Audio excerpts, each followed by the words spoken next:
Ahoj ľudia, ja vás vítam u ďalšieho videa ako dať videjko na YouTube.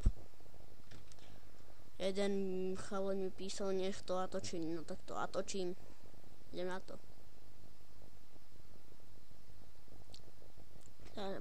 Základná vec, musíte tam mi prihlásiť, ja sa chcel prihlasovať a odhlasovať.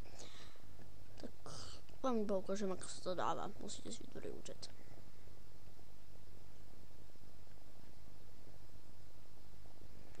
Don't stop, I feel.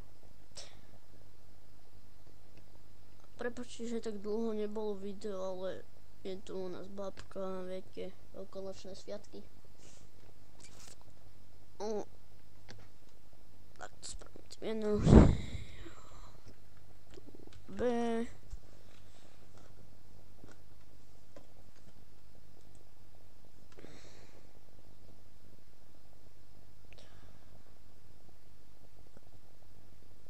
Počkajte, ja to pozastavím a uvidíme sa až keď budem na YouTube.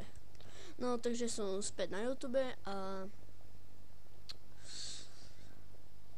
ukážem vám, ako sa dávali to videjko na YouTube. Ja tam oficiálne dám toto.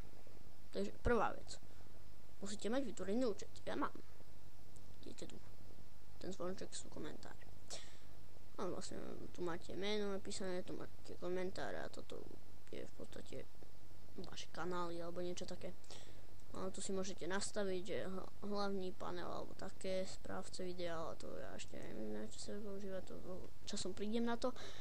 No, ako sa dávajú videá na YouTube? Musíte kliknúť na tlačidlo nahrát.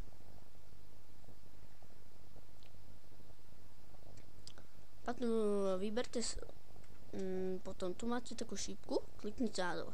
Potom vyberte súbory, ktoré chcete nahrať. Kliknite.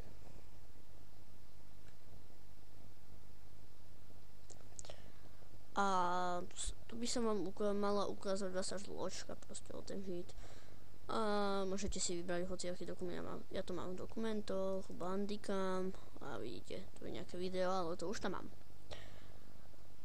No, klikne na to, potom dáte otevřít.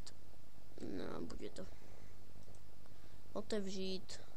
A keby ste to chceli zrušiť, dajte zrušiť nahrávanie.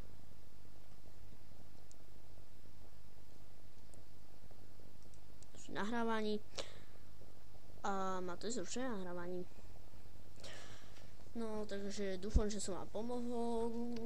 Kto je nový youtuber na YouTube, tak nech si to spraví tak. Dajte odbery, lajky, to je jedno. V podstate. A uvidíme sa na budúce. Ahojte.